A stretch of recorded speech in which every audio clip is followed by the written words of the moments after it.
Hola y bienvenidos a este espacio pedagógico sobre la vida de Morazán y su contexto histórico. Les saluda Marielo Uceda y tengo hoy de invitado al licenciado Oscar Matute. Bienvenido, licenciado. Mucho gusto.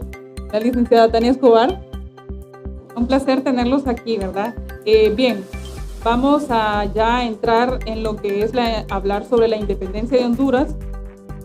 Como ustedes saben, hubieron causas externas y también causas internas y obviamente hubieron consecuencias. ¿Qué nos puede decir sobre esto, licenciado? Un placer estar compartiendo el día de hoy con ustedes.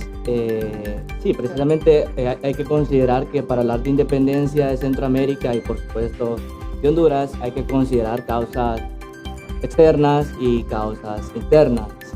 Se conoce como causas externas aquellos acontecimientos históricos a nivel mundial que tuvieron un impacto global, que surgieron en una determinada parte del mundo, pero que luego llegaron a otras latitudes por su impacto económico, social.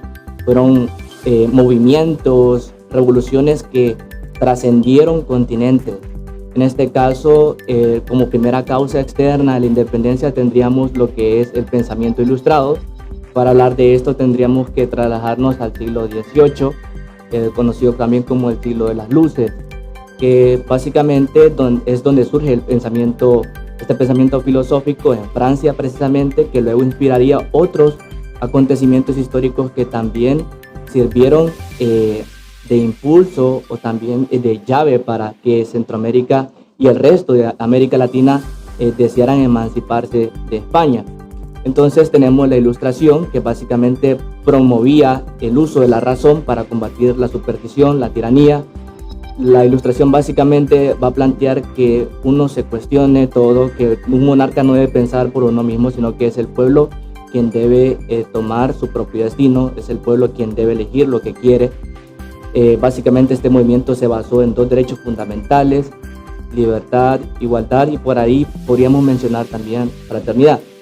Este movimiento filosófico sirvió de inspiración a varios acontecimientos históricos de la época. Por ejemplo, si hablamos de la independencia de Estados Unidos, de las 13 colonias y su deseo de emanciparse del imperio inglés, y también, por supuesto, la Revolución Francesa debido a la enorme crisis, la desigualdad que vivía la sociedad francesa en aquel momento, la disolución del antiguo régimen, el fin de las monarquías. La Ilustración cuestionaba el privilegio de la iglesia, del rey, por supuesto, de la nobleza, que eran los grandes terratenientes. Y por supuesto también significó el ascenso de una nueva clase social, que en este caso sería la burguesía, a lo más alto de la sociedad, ¿verdad? Entonces, la Ilustración dio lugar a una sociedad capitalista, a una sociedad liberal.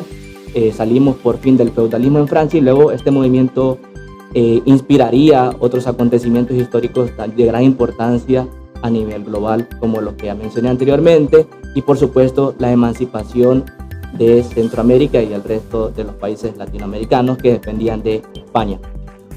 Otras causas externas podríamos mencionar la Revolución Francesa, por lo que conlleva el mensaje que lleva, que es la libertad, la separación de poderes, la democracia, el hecho de que el pueblo elija su propio destino. También la invasión napoleónica de España en 1808, donde Fernando VII, se le saca del poder. Los españoles luchan para que Fernando regrese, pero es hasta después. Se da la declaración de la Corte de los Derechos, la Corte de Cádiz en 1812, y todo esto sirvió de caldo perfecto para que en Latinoamérica se empezara a dar esos primeros movimientos independentistas que nosotros conocemos, ¿verdad? Cabe aclarar aquí que en Centroamérica precisamente no fue un movimiento independentista revolucionario, sino que sí había malestar por parte de la gente, pero hay que mencionar que la Ilustración no llegaba a aquellas personas, a la gran parte de personas, no llegó a la población mestiza. La Ilustración no llegó a los indígenas porque eran personas analfabetas, eran personas que tenían poco conocimiento al respecto. Sin embargo, hay que recordar que había una clase social durante la época colonial que tenía acceso al conocimiento precisamente porque tenían dinero, eran personas muy adineradas, y en este caso estoy hablando de los criollos, que los criollos eran los hijos de los españoles nacidos en América. Los criollos eran una clase social que en número eran muy pocos, pero eran muy influyentes sobre el resto. Me refiero a los mestizos, a los descendientes africanos, porque a los indígenas, obvio, porque eran pocos, pero tenían mucho poder económico y pretendían o aspiraban a ocupar cargos públicos. Ellos se sentían discriminados por parte de los peninsulares, que eran los españoles, a no poder optar a esos cargos. Entonces, estas personas tenían acceso al conocimiento. Ellos sí leían, ellos sabían de literatura, sabían de ciencia, en aquel momento todo lo que estaba ocurriendo, y se sentían molestos por esa discriminación que sufrían, que se le puede llamar. Y es así como los criollos van a promover una independencia en el continente. Hay que mencionar esto, que la independencia no comienza con indígenas en Centroamérica ni con mestizos. También otra de las causas internas fue el monopolio comercial que impuso España. Las reformas borbónicas intentaban monopolizar, digamos, el comercio entre España y sus colonias, algo que llevó a la crisis y al fracaso al Imperio Español, porque los criollos y todo el resto de las colonias pues se veían limitadas por el hecho de solo poder comerciar con España, es decir, solo podían comprar y vender con la península ibérica. Entonces, las causas externas e internas son importantes precisamente porque nos permiten tener un mejor entendimiento de lo que fue este proceso de emancipación o separación del Imperio Español. Y bueno, ya después viene el proceso de independencia el 15 de septiembre de 1821 en Centroamérica, que hay que mencionar aquí que Centroamérica en aquel momento no estaba dividido en países como ahora, sino que era la Capitanía General de Guatemala, que a su vez esta pertenecía al Virreinato de Nueva España. Bien, entonces como consecuencia, ¿qué nos podría decir? ¿Cuáles fueron las consecuencias? Bueno, la consecuencia principal fue precisamente la independencia de Centroamérica del Imperio Español. Centroamérica se separó el 15 de septiembre de 1821 debido a... Pero no fue la clase criolla, no fueron los indígenas ni los mestizos quienes promovieron la independencia. Obviamente ellos se sentían también muy molestos porque no se les respetaban sus derechos, se sentían discriminados, no tenían acceso a nada prácticamente, eran personas muy pobres, no tenían educación. Y por otra parte, los criollos también tenían temor de estos últimos porque creían de que si las cosas continuaban como venían marchando con anterioridad, podría haber un levantamiento bélico por parte de la población en sí, que el pueblo tomara en sí el protagonismo de independencia. Entonces, para evitar esto es que un 15 de septiembre los mismos criollos son los que van a promover la independencia, aparte de que ellos deseaban ocupar los cargos públicos. Ahora, hay que entender aquí que después de la independencia los criollos se van a dividir básicamente en dos grupos, que serían conservadores y liberales. Los conservadores, que eran criollos que deseaban seguir manteniendo el mismo status quo de la época colonial, el mismo sistema, el mismo orden colonial. Y los liberales, que eran personas, digamos, ilustradas, que creían en la libertad, creían en la democracia, creían en el pueblo como soberano, que era uno de los principios de la ilustración. Entonces, nos independizamos un 15 de septiembre, los criollos promueven la independencia, no hubo una independencia violenta como sí ocurrió en otras partes del continente. Sí hubo levantamientos independentistas, por supuesto, hubo levantamientos en El Salvador, en Honduras, pero no fue un movimiento, digamos, que alguien luchó, o como se nos ha querido hacer ver a través de los años, que alguien luchó por la independencia de Centroamérica.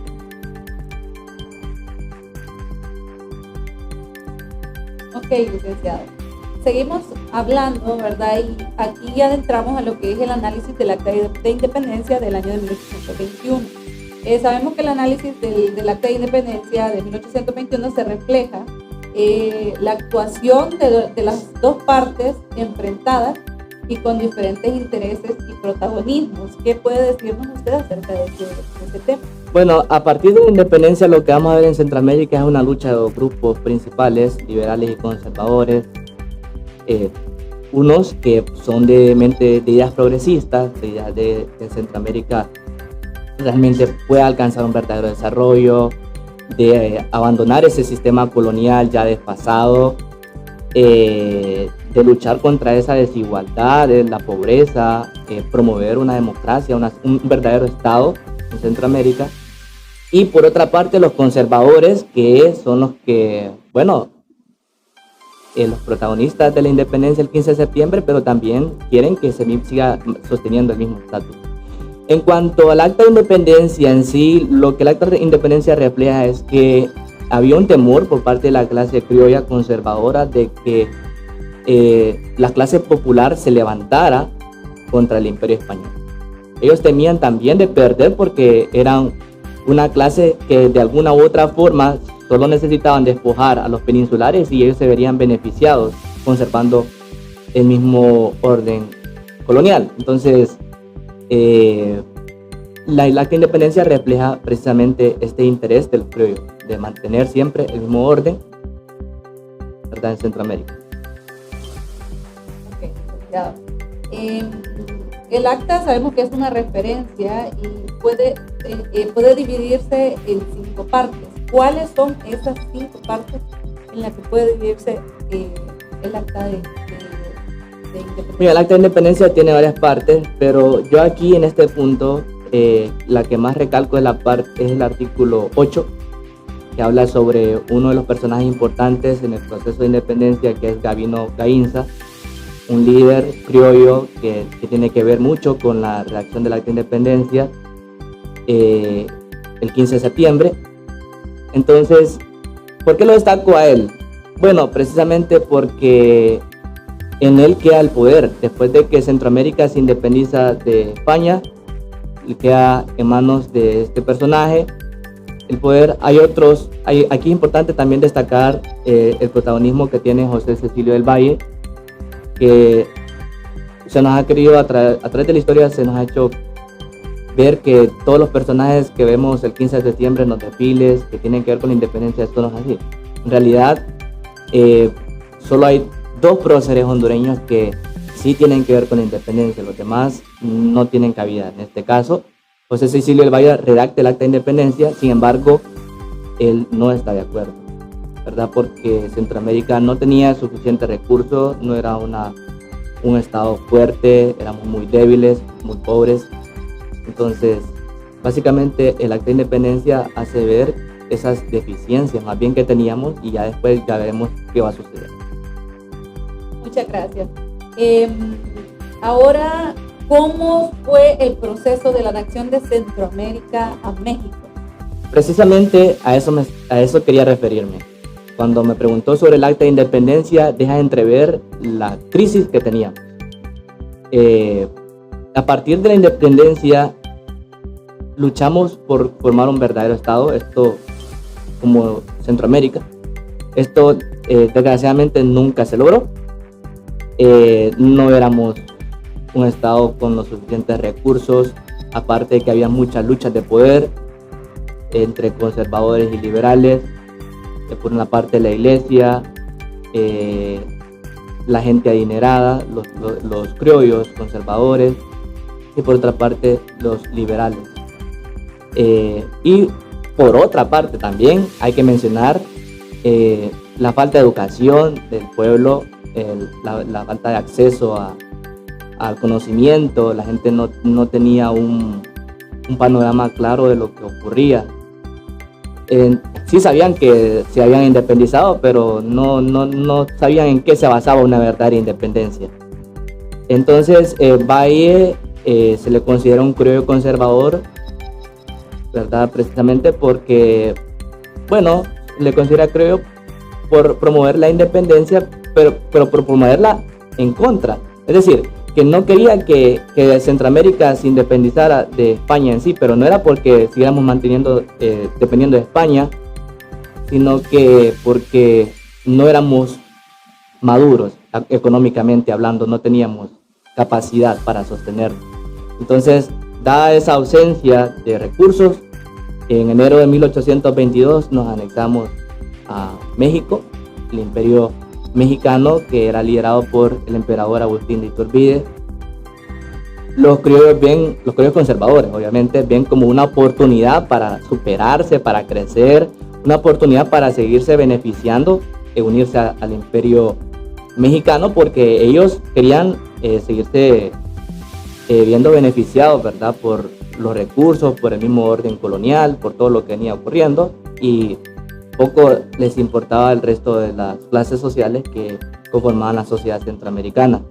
Aquí también va a tener un rol importante el prócer José Cecilio del Valle, porque él no le gustaba para nada la idea de que Centroamérica se uniera a México. Le parecía absurdo y luchó en el Congreso, de hecho, para que Centroamérica se independizara, y es ya en este momento donde nos conducimos a la verdadera independencia, ¿verdad?, que ya sería el 1 de julio de 1823. En este momento es donde Centroamérica se declara ya independiente de México y cualquier nación extranjera, y luego vendría lo que sería la federación. Hay que decir aquí que, como lo mencionó Elu al principio de este programa, Morazán, no caigamos en el error de creer que Morazán tiene que ver en este proceso independentista. Si bien yo mencioné que dos próceres tienen que ver aquí, me refiero precisamente a José Cecilio del Valle, que es el que más protagonismo tiene, y Dionisio Herrera por ahí tiene cierto influencia, ya que luego él se convertiría también en el primer jefe de Estado de la provincia de Honduras, porque en aquel momento éramos provincia, todavía no éramos país. Entonces, hay que aclarar eso, que Morazán no tiene nada que ver. La independencia, Morazán era un joven, estaba estudiando cuando se estaba dando la independencia en Centroamérica. Perfecto. Dándole cohesión al tema del contexto histórico de Francisco Morazán, tenemos aquí presente a mi colega y compañera Grecia Contreras, junto con la licenciada Doris Fernández y mi persona Angie Vázquez. Licenciada, la segunda acta deja un desenvuelto de acontecimientos, pero dentro de los más importantes a ser firmada, ¿cómo quedamos nosotros como países centroamericanos?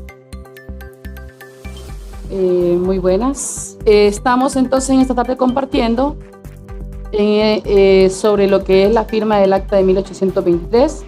Los países quedan entonces en una independencia absoluta, la que se da el 1 de julio de 1823.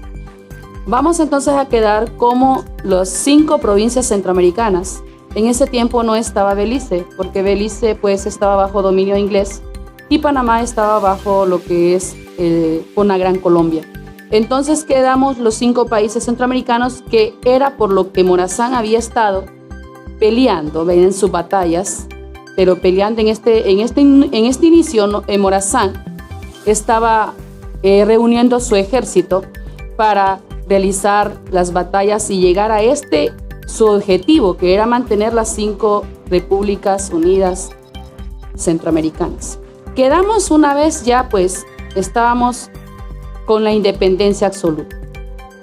Siempre había lo que es la contienda entre los grupos conservadores y los liberales. Aquí viene lo que son, pues, el gobierno de la Federación Centroamericana con José Manuel Arce. Va a convertirse en el primer presidente de la Federación Centroamericana. Él, pues, va a tener contiendas con los demás grupos, los conservadores y los liberales. Entonces, se viene a quedar acá en 1823. Y luego era difícil gobernar para ese tiempo, porque pues los países centroamericanos no tenían el apoyo económico y también no teníamos la madurez para poder desarrollarnos económicamente.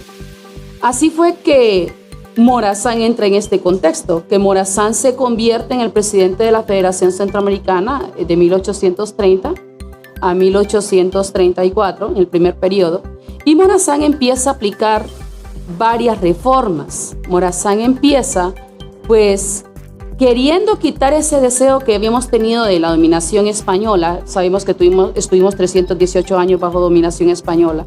Entonces Morazán viene a aplicar reformas. Una de ellas es que Morazán separa al Estado de la Iglesia.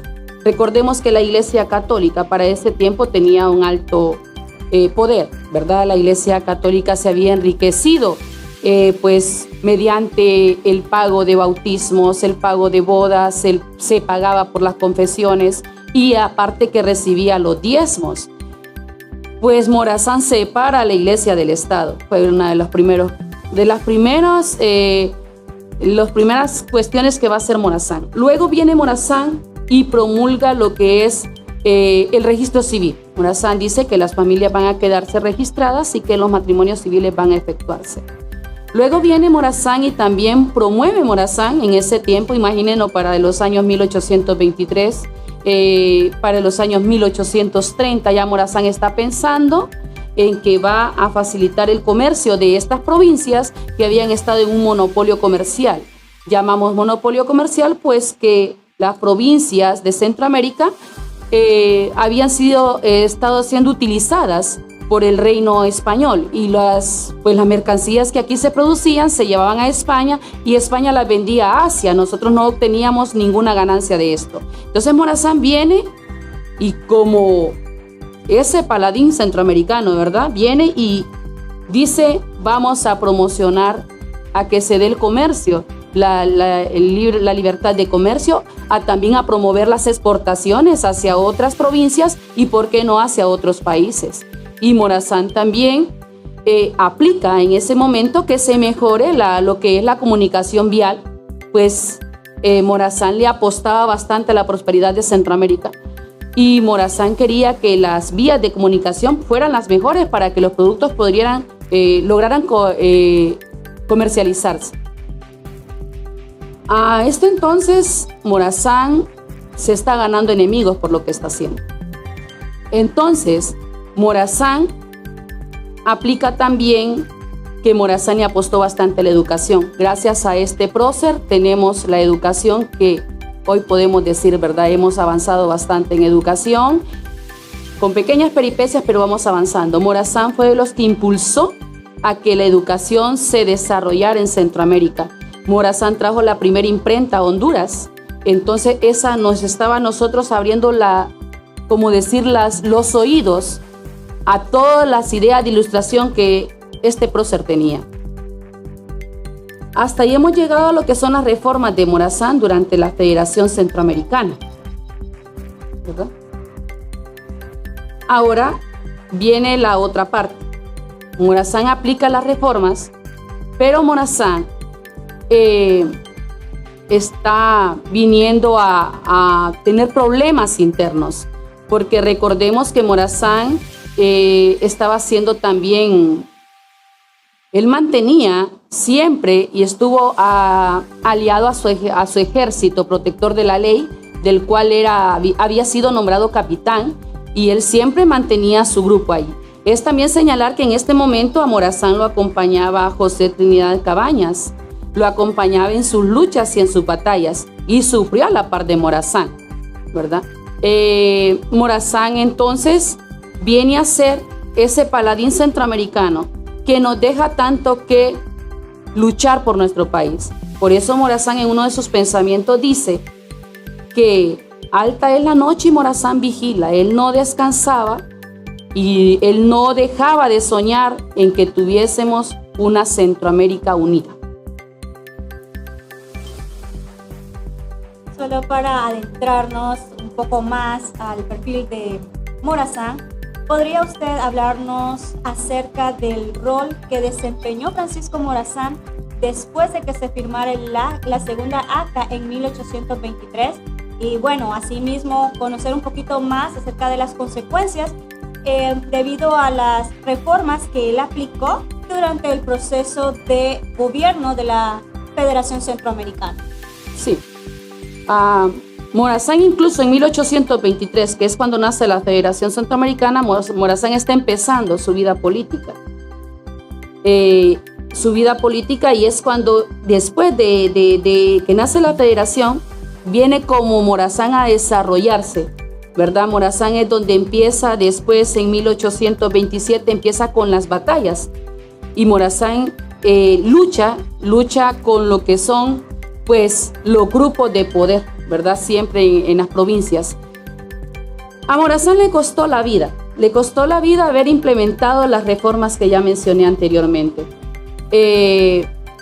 Morazán queda allí, queda con sus batallas, y Morazán, me imagino que en algún momento se sintió cargado.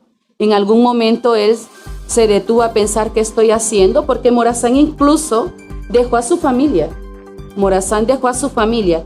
Es de hacer notar que Morazán también era hondureño, y eso es bueno que la juventud lo conozca. Morazán, prócer hondureño, y José Cecilio del Valle también, José Trinidad Cabañas, así como los otros próceres. Pero algo bonito que mencionar de Morazán es que Morazán no solamente fue jefe de Estado de Honduras, Morazán fue jefe de Estado de El Salvador y de Costa Rica.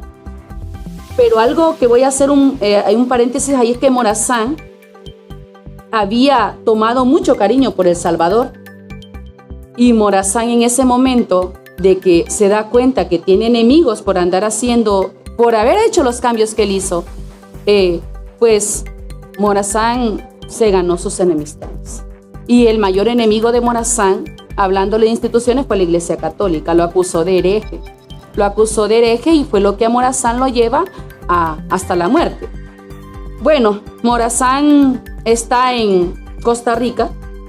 Le habían dicho que iban a atacar la provincia de Alajuela, y Morazán viene y se hace llegar de su amigo Pedro Mayorga, y le dice que va para Alajuela. Le hace llegar hasta Costa Rica. Pero qué mal le fue a Morazán, porque su mejor amigo es quien no va a traicionar. Su mejor amigo fue quien lo llevó hacia ese lugar donde Morazán entonces va a ser capturado.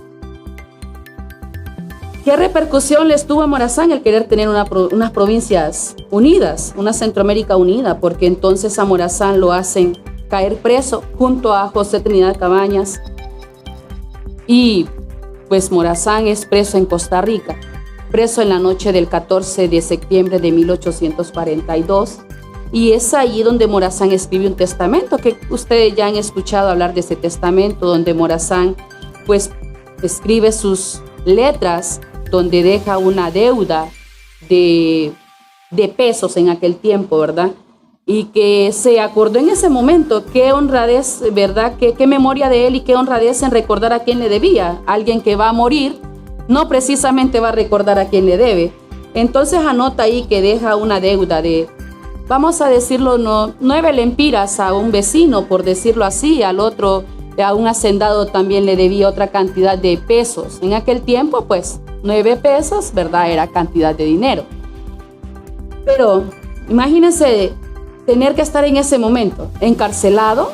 Bueno, en ese tiempo, en la película de Morazán, usted puede ver que él está en una casa encerrado en un cuarto, y donde a su hijo Francisco le dice, vamos a escribir el testamento. Su hijo Francisco apenas tenía 14 años de edad. Empieza a escribir el testamento el muchacho, pero cuando lo está escribiendo recuerda que su papá va a morir. Imagínense, en ese tiempo pues escribían con una pluma de tinta, donde había que insertarle en un botecito, y escribían. Aquí lo que sucede es que el niño, viendo que su papá va a morir, el niño empieza como a llorar, ¿verdad? Morazán le está escribiendo, y Morazán le dice, voy a morir. Imagínense ese momento, ¿verdad? Y Morazán le dice, un momento, ya no más escribas, yo voy a escribir. Imagínense qué dolor de Morazán escribir esto justo cuando iba a morir. Y Morazán lo hace con tinta, y es ahí donde Morazán dice, declaro que mi amor a Centroamérica muere conmigo. Imagínense, y decirle a su hijo eso, me imagino el dolor que causó en el muchacho.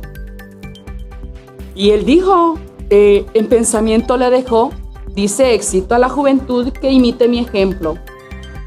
Y Morazán murió amando a su patria. Pero Morazán dijo, y en ese testamento también Morazán dejó escrito, quiero que mis restos sean descansados en El Salvador, pueblo que me ha sido muy adicto. O sea, Morazán El Salvador fue muy agradecido con Morazán, Por eso los restos de Morazán descansan en el Cementerio General de El Salvador. Es algo bonito. Bueno, al día siguiente Morazán es llevado a la plaza, exhibido como un delincuente, un hereje, acusado de querer formar revueltas y acusado de hacer las cosas mal, cuando las había hecho bien. Como siempre pasa en nuestro país, ¿verdad? El que está haciendo las cosas bien, se las atachamos de estarlas haciendo mal. Entonces Morazán es llevado a la plaza. Morazán allí es visitado por su amante. Morazán tenía a su esposa,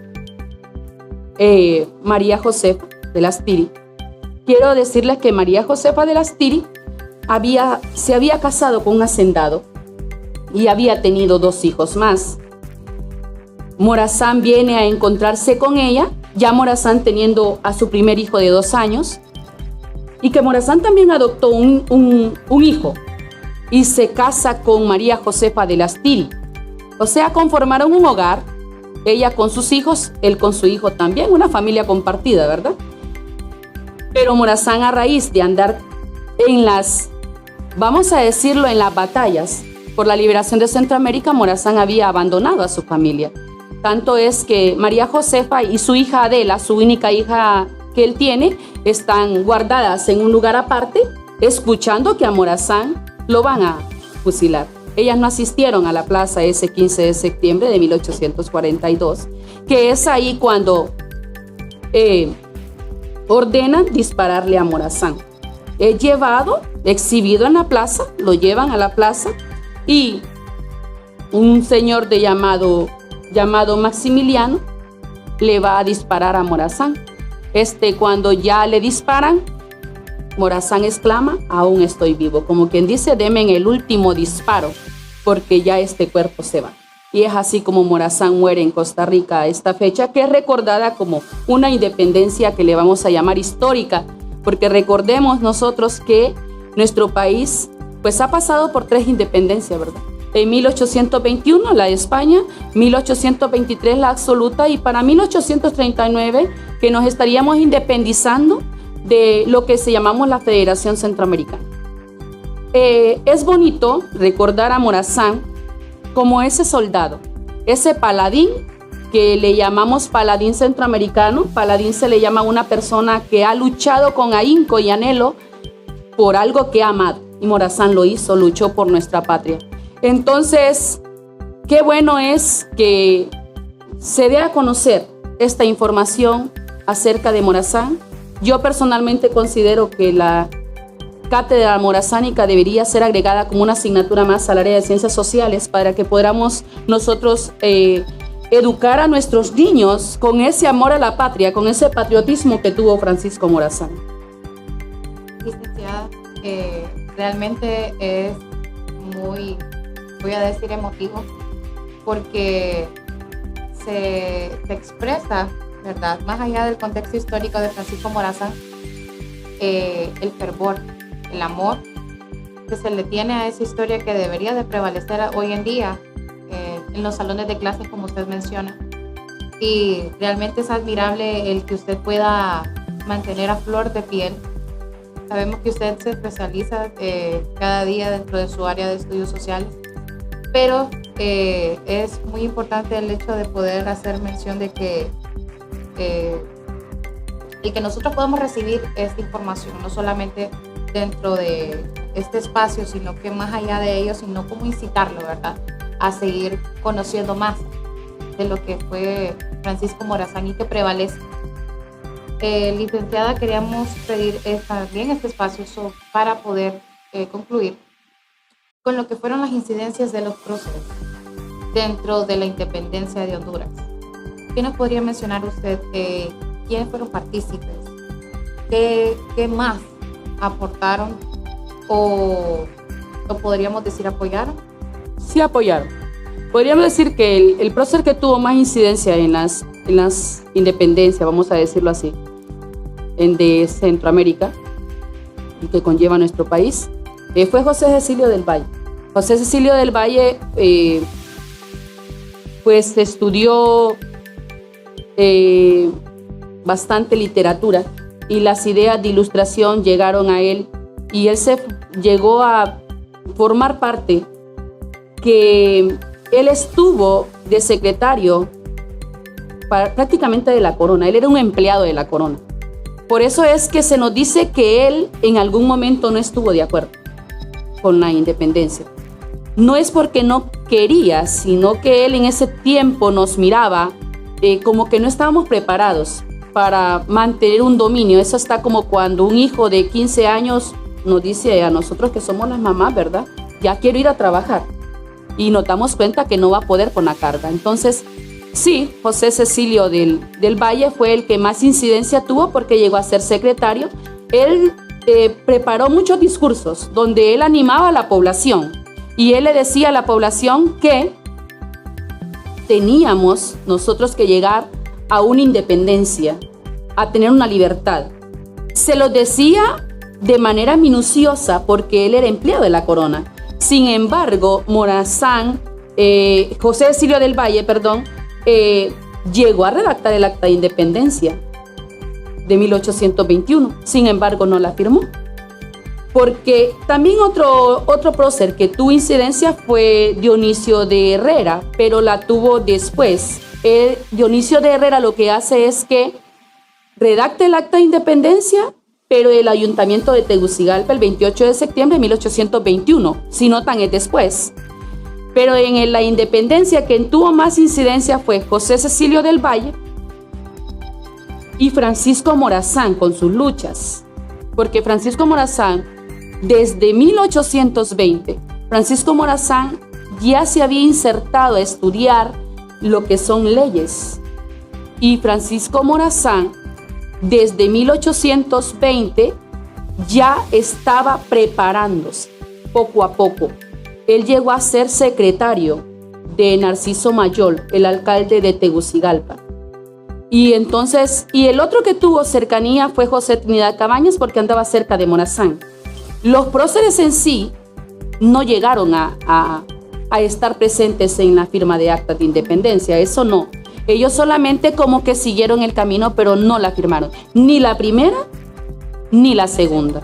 La segunda, recuerden que esos eran como la burocracia, la gente de poder, que se reunían a solas en lugares, así como se reúnen hoy en día en hoteles, ¿verdad? Y se reunían para firmar este tipo de actas, pero realmente nuestros próceres no tuvieron incidencias en ella. En la segunda no, en la primera sí. José Cecilio del Valle, José Trinidad Cabañas, porque anduvo acompañando a Francisco Morazán. Bien, licenciada, ha sido todo un honor tener aquí presente al licenciado Oscar Matute y a la licenciada Doris Fernández, enriqueciéndonos dentro de lo que es el contexto histórico de Francisco Morazán.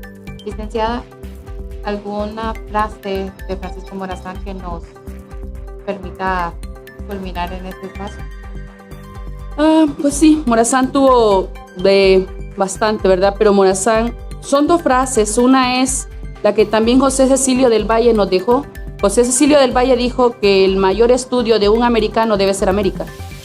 Y en este caso, Francisco Morazán, pues me gusta bastante el que dice de que declaro que mi amor a Centroamérica muere conmigo. Ese parece como que él pues ya se estaba muriendo, pero nos deja como la esperanza que si alguien que luchó tanto y que llegó hasta conseguir la muerte por querer la libertad de nuestras provincias centroamericanas, nos invita a nosotros como hondureños a estudiar más la historia de nuestro país, porque es así como nosotros vamos a amar nuestra patria y vamos a sentir ese patriotismo en ella, ¿verdad? Y vamos a cultivar el amor a la patria en nuestros educandos, que sabemos que es nuestro perfil. Muchas gracias.